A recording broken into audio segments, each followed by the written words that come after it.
There's a special kind of pride that you feel deep down inside, a strength that seems to thrive in Lima, Allen County.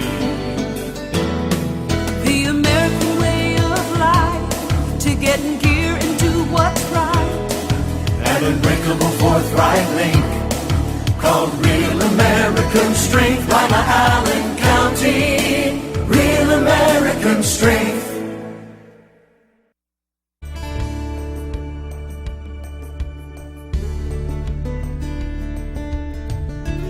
Keeping you up to date with what's happening in your community. Community Focus on GTV2. Thanks for joining us today on Community Focus. I'm Anne Decker. I'm sure you've heard by now that the Ottawa River has greatly improved in quality over the last few years. In the studio today is Beth Sibert from the Ottawa River Coalition, and she is behind a video and a whole campaign of how we can get engaged in making the river even better. Thanks for being here. Well, thanks for having me. We have been celebrating improvements to the river, and here on your show, we've certainly been doing that for a couple years now. Ohio EPA came into the river system over the summers of 2010 and 2011 and found some amazing improvements in the fish health and the overall health of the river, but there's still improvements to be had. And so we created this video project, one, to celebrate those improvements and help the community understand them, but also to engage the community in their actions, because from this point on, most of over the last 25 years in particular, most of the improvements that have been gained are from industry, municipal wastewater treatment improvements, and we're not going to see those improvements anymore. So what's left to gain are the activities of the watershed citizens, the people who live in and among the river system. And the video does describe some of those activities. So what you and I do actually makes a difference to the quality of the river? Well, it does, because if people think about the different things they do just on their own property, on their own landscape, fertilizing your yard, whether or not how you're managing your pet waste, is your car dripping oil, are you picking up litter and trash, are we protecting storm drains? And if we're doing these things on our landscape, we're preventing all these things from being washed to the river when it rains. And so if each one of us, and we think, well, what's one little action? What's my one little action, my one little pet, my one little car? But when you multiply that times 100,000 people who live on that land that drains to the river system, then that's a whole lot of actions, it's a whole lot of cars, it's a whole lot of pets, a whole lot of fertilizer, a whole lot of trash. And so if we put it into that perspective and we say, I'm one piece of the solution. And in the video, there's one comment in particular that always resonates well with me, and that's Mayor Berger. And he says, you're either part of the problem or you're part of the solution. And so we challenge the community to get engaged and be part of the solution and consider the actions that they're taking on that landscape and how can they minimize pollution or prevent pollution. So specifically, when it comes to our cars, what do you want us to do? Well, if your car is leaking oil, then regularly on the surface of your driveway or the street, you need to use an oil dry product and apply it to that and then scrape it up. Bring that oil residue up and then dispose of it into your regular trash. In terms of fertilizing?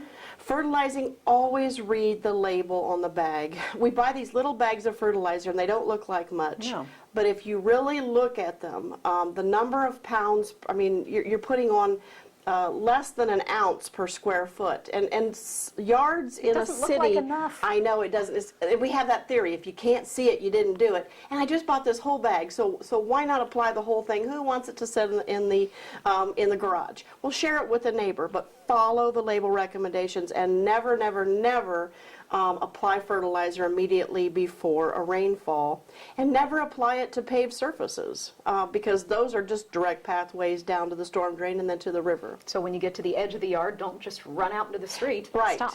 Don't run the street, don't run on the driveway, don't run on the sidewalk, or when you're done, sweep those surfaces. And don't sweep them into the storm drain. Sweep them back onto the yard. Well, in terms of storm drains, a lot of people think that it's treated before it goes to the river, but it's really not. We have a combined sewer system on about 60% of the city of Lima. And so on a good day, when we don't have rain, everything that goes into the storm drain in 60% of the city will get to the wastewater treatment. But the thing is, when we get rain, it overflows the system and everything ends up out in the river. So we need to treat our sewer as though it, just sanitary, or it is storm. Nothing goes in there that isn't storm water. Just rainwater. Just rainwater, right. So do we keep it clean? We should not be dumping oil down it? Oh, definitely not. And in fact, if you do that and we catch you, yeah, you could be talking to a judge, because there are illicit discharge rules. There are rules in the Allen County and the city of Lima that say you cannot use storm drains for waste disposal. So, no oil, no paint thinner, don't put your trash down that at all. Keep it clean and help your neighbors understand that those are sensitive pathways to the river. And should we be cleaning the leaves and stuff off them? I think you should be cleaning the leaves primarily for drainage. Like right now, I'm seeing a lot of storm drains covered by leaves. And if we get a lot of rain, like today, it rained pretty hard this morning as we taped this show. But those leaves will get washed down into the bottom of that catch basin, and they could very well plug up the tile, and that means you're going to get flooding in your neighborhood. So if nothing else, you should keep leaves and trash out of your storm drains to prevent flooding. But when leaves get to the stream, they decompose, and those leaves contain phosphorus and nitrogen. So the same reason that we don't want to let fertilizer get in the stream, anything that our yard clippings, our leaves, all those things contain natural fertilizers that when they break down, those release into the stream and become a pollution. There's so much to think about. I mean, and these are things we don't think about. We just go living our lives and it just goes right over our heads. Especially if you don't live anywhere near that stream. You're like, so what? What do I? But that storm drain out at your street or alongside your property, it does go to the stream. And you need to remember that, and you need to consider your actions. So if we're doing all this, how likely is it the Ottawa River is going to get back to what it was, say, 200 years ago? Ohio EPA tells us that we are close. No kidding. We are so close. Now, there are some other actions that we're taking as well, but if 100,000 people engage in a different activity, and we cut down on the amount of oil residue going into the stream, and we cut down on other pollution and things going into that stream, pet waste and fertilizers, they're big ones, then we're going to have a pretty amazing impact. You go along the river now and you see guys fishing in there, and they're pulling out some good-sized fish. They are. And they're not carp. No, I just a couple days ago, I was out to the river and a fellow was fishing, and he said he had caught 9 smallmouth bass, and they were big enough for him to take home and eat. And he was going to? Yes. And he was he pulled a little rock bass out about 4 inches long while I was there, but that was too small, so he threw it back. That's amazing. But some very nice quality fish.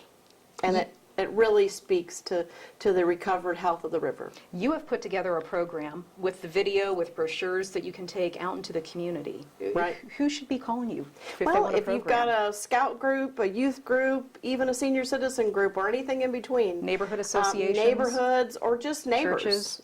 Neighbors, church groups, anybody.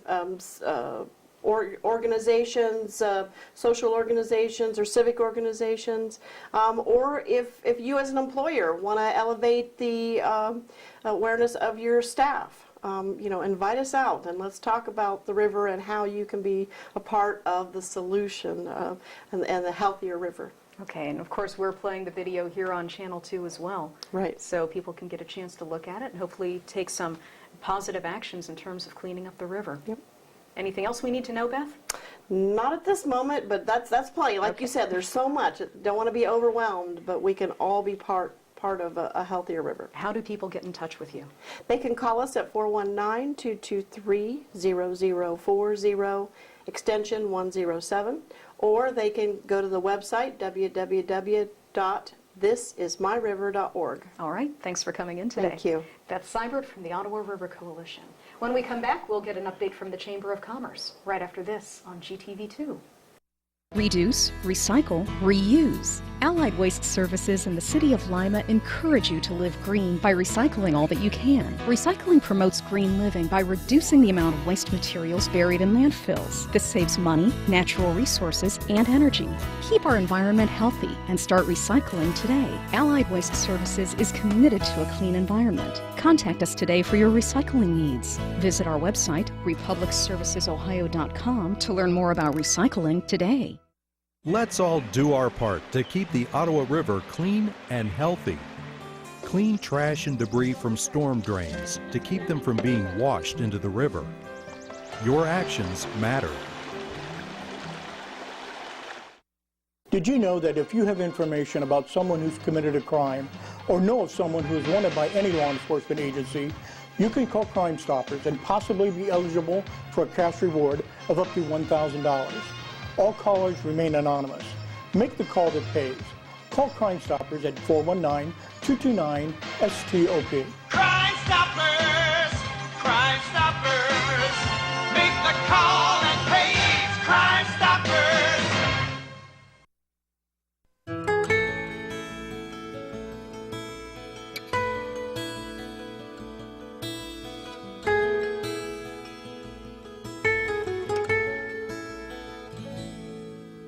Some things just naturally go together.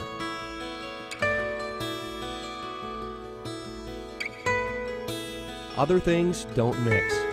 Please, don't drink and drive.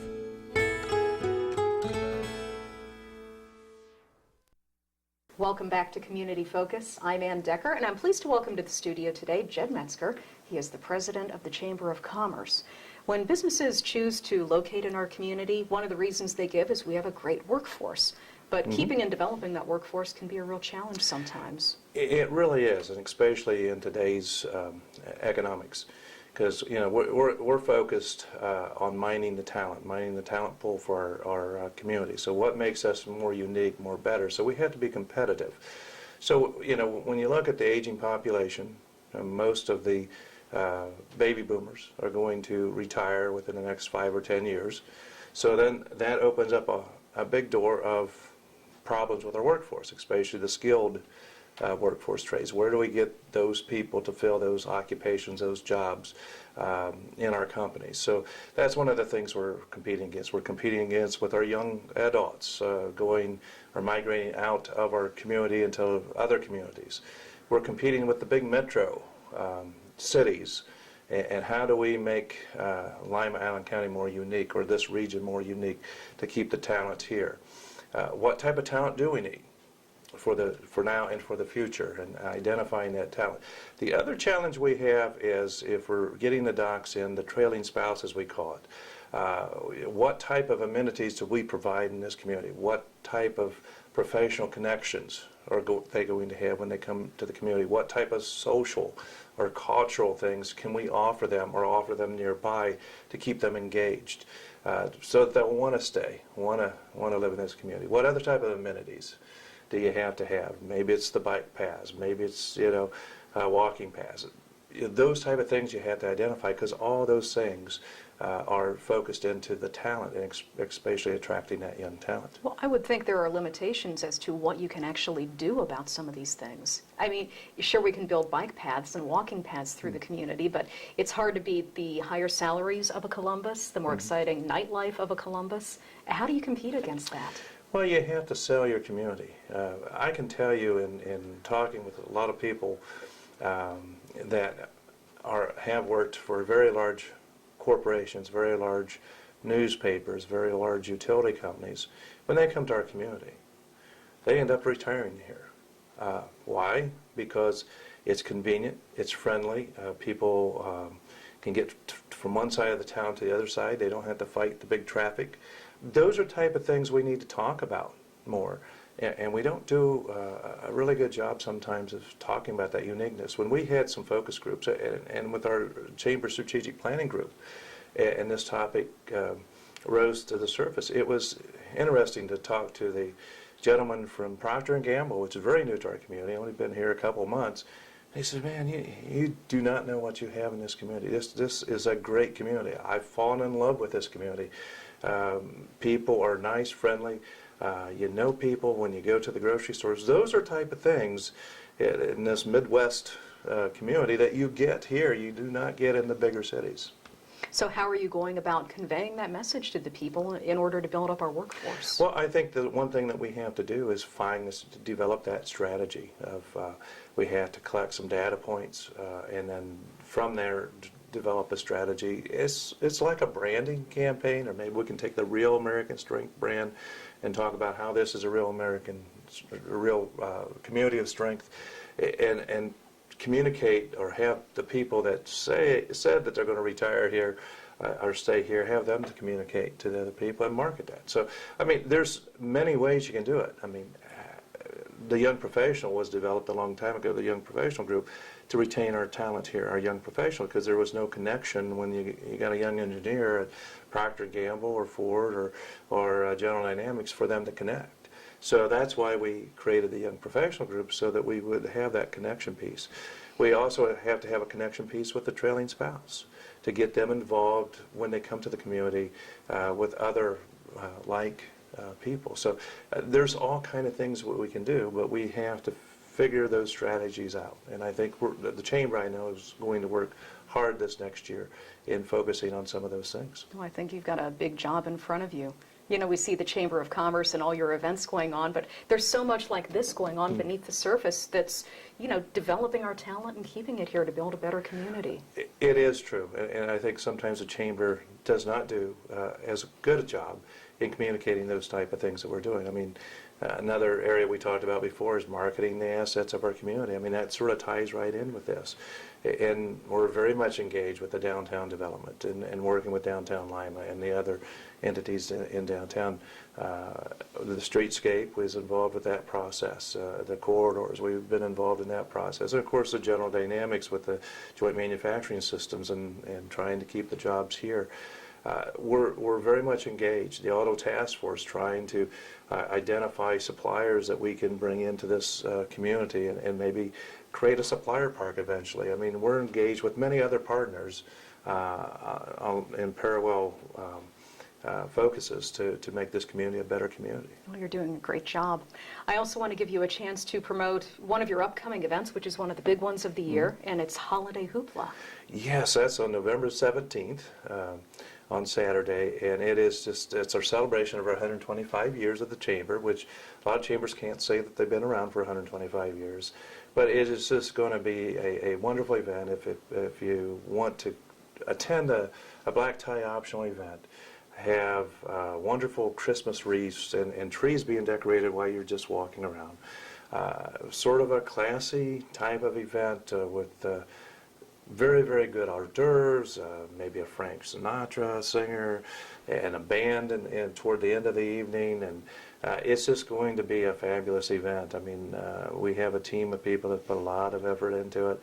And again, we're celebrating our 125th anniversary, so we do want to make it special. This sort of is a climatic event for ending our year of 125 years. So if you haven't got your tickets, call the Chamber. We'd love to have you. There's plenty of spaces. And the event is going to be held at the City Club in the Windows, which is part of the Civic Center and in that corridors. But it is, people say there's nothing to do in Lima, Ohio, this is something that you can do.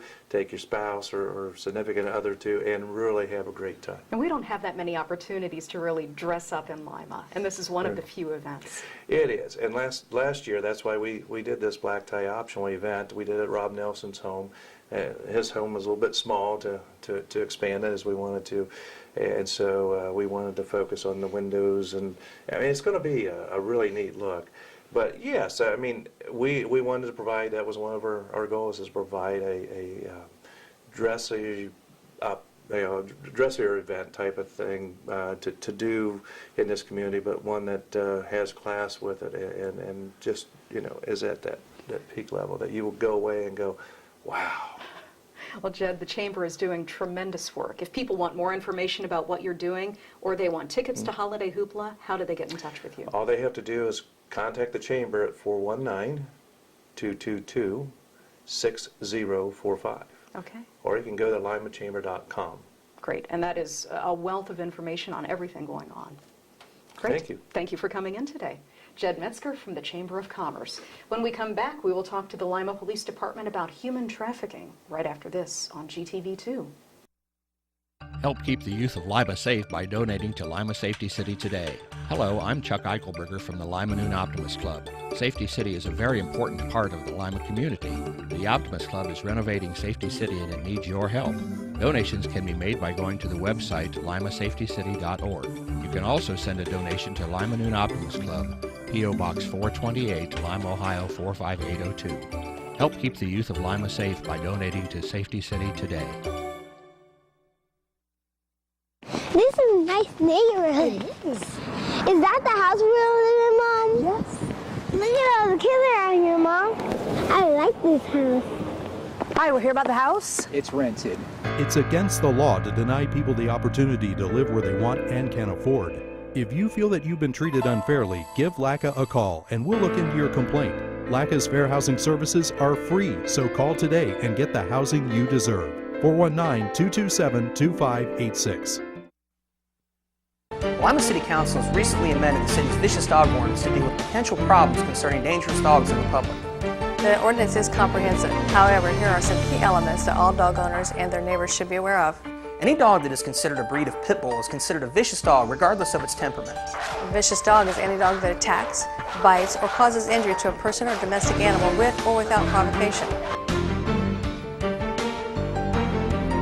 Not under control of the owner and secure with a muzzle and a leash of 6 feet or less in length, all vicious dogs must be confined when outside in a pen with a secured top and bottom, or with the sides of the pen embedded at least 1 foot deep into the ground.